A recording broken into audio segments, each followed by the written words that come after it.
السلام علیکم ورحمۃ اللہ وبرکاتہ۔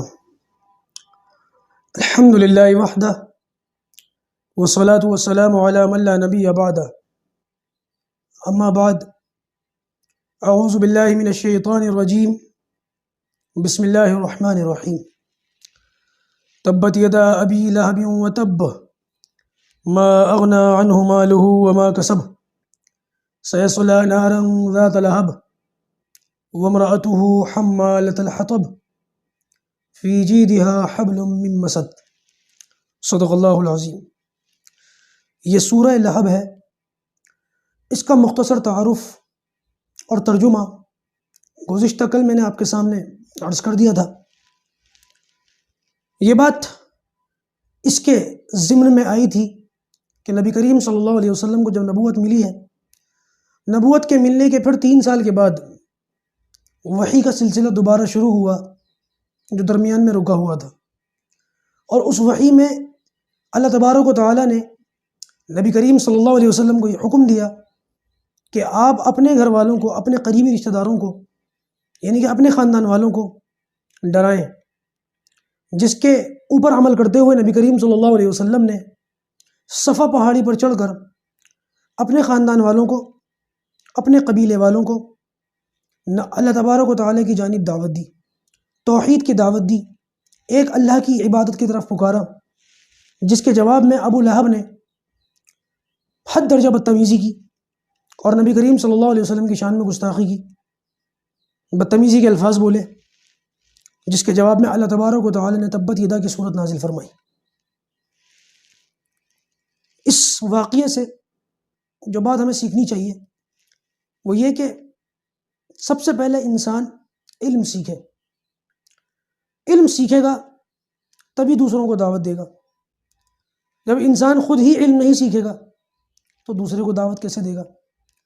لہٰذا علم سیکھنے کے بعد سب سے پہلی چیز جو انسان کو کرنی ہے وہ اس علم پر خود عمل کرے، یعنی اپنی ذات پر اس علم کو اپلائی کرے، پہلے خود عمل کرے اور اس کے بعد پھر دوسروں کو دعوت دے۔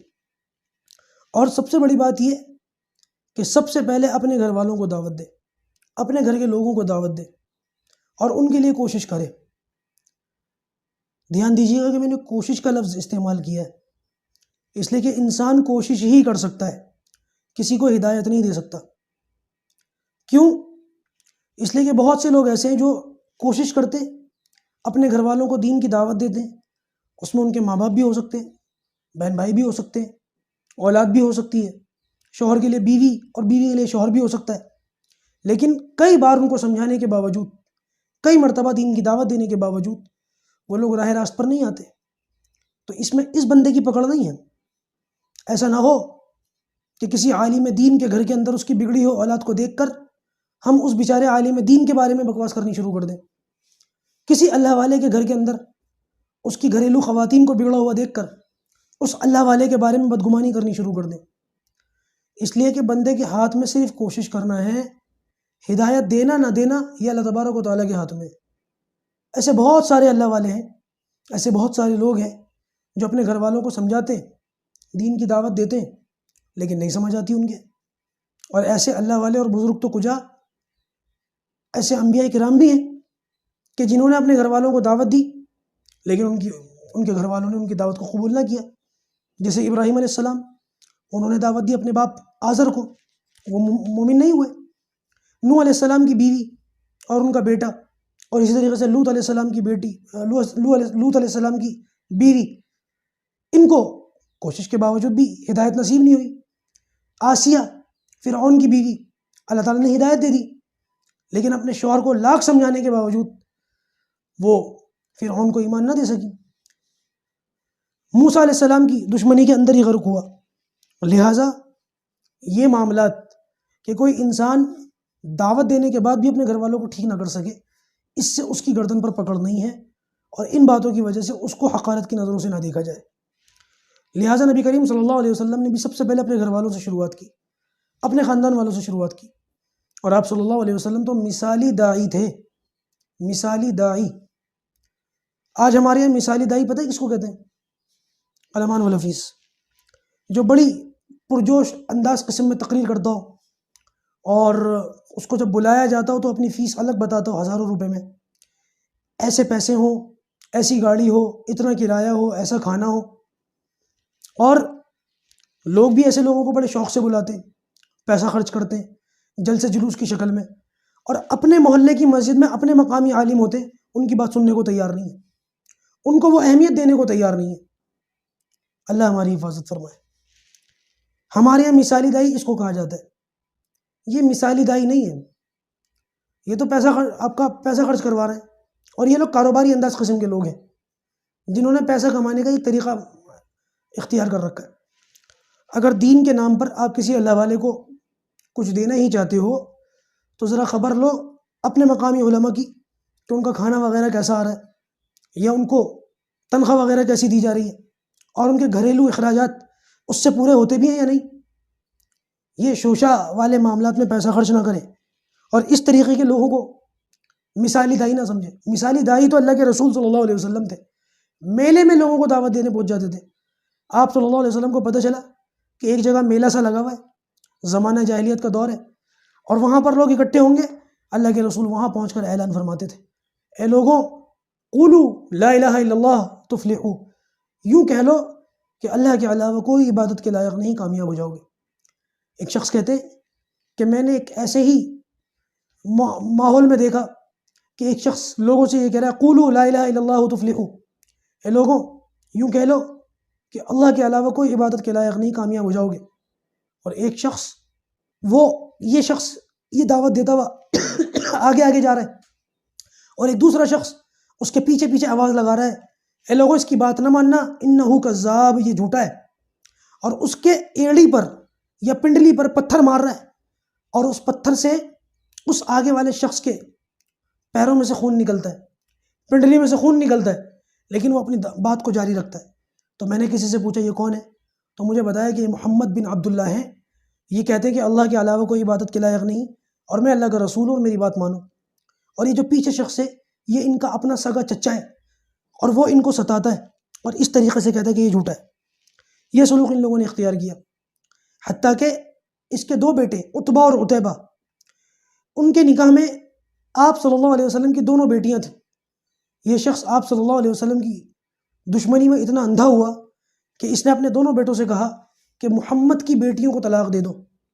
اس کا جو بڑا والا بیٹا تھا عتبہ، وہ آیا، اللہ کے رسول تشریف فرما تھے، اس نے آ کر کے آپ صلی اللہ علیہ وسلم کو گریبان پکڑا اور کہنے لگا، محمد آج ہم تمہاری دونوں بیٹیوں کو طلاق دیتے۔ اور اس کے بعد بعض روایت کے اندر آتا ہے کہ اس نے آپ صلی اللہ علیہ وسلم کے مبارک چہرے کے اوپر تھوکا۔ آپ صلی اللہ علیہ وسلم نے ہاتھ اٹھایا اور بددعا فرمائی کہ یا اللہ اپنے کتوں میں سے کوئی کتا اس کے اوپر مسلط فرما۔ روایت کے اندر آتا ہے کہ یہ شام کے کسی سفر میں تھا اور جنگل کے قریب کہیں سویا ہوا تھا کہ جنگل میں سے کوئی بھیڑیا یا شیر آیا اور اس کو کھینچ کر کے لے گیا، اس کی لاش بھی نہ ملی۔ پورا کا پورا خاندان دشمنی کے اندر اندھا تھا اللہ کے رسول صلی اللہ علیہ وسلم کی۔ کیا ابو لہب، کیا اس کے بیٹے عتبہ اور عتیبہ، اور کیا اس کی بیوی ام جمیل، چاروں کے چاروں آپ صلی اللہ علیہ وسلم کو پریشان کرنے میں مگن تھے، پیش تھے۔ یہ جو ہے نا وامرأتہ حمالۃ الحطب، کہ اس کے گلے میں مونج کی رسی ہوگی، ام جمیل کے بارے میں آ رہا ہے، ابو لہب کی بیوی کے بارے میں۔ تو اس کے علماء نے 3 مطلب بیان کیے ہیں۔ ایک مطلب تو علماء نے یہ بیان کیا کہ کنجوس لوگ تھے، بہت کنجوس تھے، حالانکہ مالدار تھے، دنیا کا سب کچھ تھا، لیکن اس کے باوجود بھی کنجوسی بہت تھی، اتنی کنجوسی کہ کسی نے خانہ کعبہ میں سونے کا ہرن دیا تھا گفٹ کے طور پر، اس کو بھی اسی نے چرایا تھا، ابو لہب نے۔ یہ کنجوسی کا عالم۔ اور کنجوسی کا عالم یہ کہ گھر میں چولہا وغیرہ پکانے کے لیے، روٹی وغیرہ پکانے کے لیے چولہا تھا اور ضرورت کے لیے سارا سامان موجود تھا، یا پیسہ وغیرہ خرچ کر کے بھی لا سکتے تھے، لیکن اس پیسے کو بچانے کے علاوہ، اس پیسے کو بچانے کی وجہ سے جنگل سے لکڑیاں کاٹ کاٹ کے خود لاتے تھے تاکہ پیسہ خرچ نہ کرنا پڑے۔ ایک مطلب تو علماء نے یہ بیان کیا۔ دوسرا مطلب علماء نے یہ بیان کیا کہ اس کی بیوی یہ کانٹے دار لکڑیاں، خراش دار لکڑیاں کاٹ کاٹ کر کے لاتی تھی اور اس کو ایک بورے وغیرہ میں بھر لیا کرتی تھی، اور اس بورے کی جو رسی وہ اپنے گلے میں ڈال لیا کرتی تھی، خود آگے آگے چلتی تھی اور گلے میں رسی ہوتی تھی اور پیچھے بورا گھسیٹتا ہوا آتا تھا۔ ایک دوسرا مطلب تو علماء نے یہ بیان کیا۔ اور تیسرا مطلب علماء نے یہ بیان کیا کہ یہ کانٹے دار لکڑی سے جہنم میں اپنے شوہر کو خود عذاب دے گی. اللہ تعالیٰ ایک ایسا سسٹم بنا دیں گے کہ یہ اپنے شوہر ابو لہب کو اسی کانٹے دار لکڑیوں سے عذاب دے گی اور اس کو تکلیف پہنچائے گی. بہرحال وامرأتہ حمالۃ الحطب، اس کے گلے میں مونج کی رسی ہوگی. فی جیدہا حبل من مسد. تو یہ جو ان دونوں آیتوں کے اندر ام جمیل کے بارے میں کہا گیا، اس کا انجام بھی بڑا زبردست ہوا. وہ یہ کہ ایک مرتبہ لکڑیاں وغیرہ کاٹ کر کے لا رہی تھی اور گلے میں ویسے ہی رسی ڈال دی اور بورا پیچھے آ رہا تھا. کہیں چڑھائی پر چڑھ رہی تھی کہ وہ بورا کسی جگہ اٹک گیا اور ایسا جھٹکا لگا کہ وہ رسی گلے میں اٹک گئی، اسی سے اٹک کے مر گئی. وہی پھندا بن گیا، اسی سے ماری گئی. بیٹے کا بھی آپ نے سن لیا، اس کی لاش بھی نہیں ملی. اور اس کا ابو لہب کا کیا حال ہوا؟ اس کے اندر پھوڑ اور پھنسی نکل آئے، بڑی زبردست بیماری جو ہاتھ لگانے سے پھیلتی ہو. اسی بیماری میں مر گیا. علماء نے فرمایا، بعض علماء کی تو رائے یہ ہے کہ جب اس کی لاش پڑے پڑے سڑنے لگی اور اس میں سے بدبو آنے لگی تو اس کے بیٹوں نے اوپر سے پتھر مار مار کے اسی کی لاش پر ہاتھ بھی نہیں لگاتے تھے، قریب بھی نہیں جاتے تھے کہ یہ بیماری ہمیں بھی لگ جائے گی. 10 بیٹے تھے اس کے، لیکن ایک بھی کام نہ آیا. ما اغنا عنہ مالہ وما کسب سے مراد یہاں پر اولاد ہے کہ 10 کے 10 بیٹے، لیکن کوئی بھی کام نہ آیا. غسل اور کفن دفن تک نصیب نہ ہوا، ایسے ہی پتھر مار مار کے اس کی لاش کو دبا دیا. اور بعض علماء نے لکھا کہ کئی دنوں تک تو یہی سوچتے رہے کہ لاش کو کیسے ٹھکانے لگایا جائے. پھر جب اس میں سے تعفن اٹھا اور بدبو آئی تو ان لوگوں نے اپنے باپ کی لاش کو، وہ جو اس زمانے میں حفی وغیرہ ہوتے تھے، ان کو بلوایا اور ان کو پیسے دیے اور ان سے یہ کہا کہ اس لاش کو اٹھا کر کے لے جاؤ. ان لوگوں نے بھی ہاتھ نہیں لگایا، بلکہ لمبی لمبی بلیوں سے، لکڑیوں سے ڈھکیل کر اس کی لاش کو کسی پہاڑ کے غار میں ڈال دیا اور اوپر سے پتھر بند کر دیا.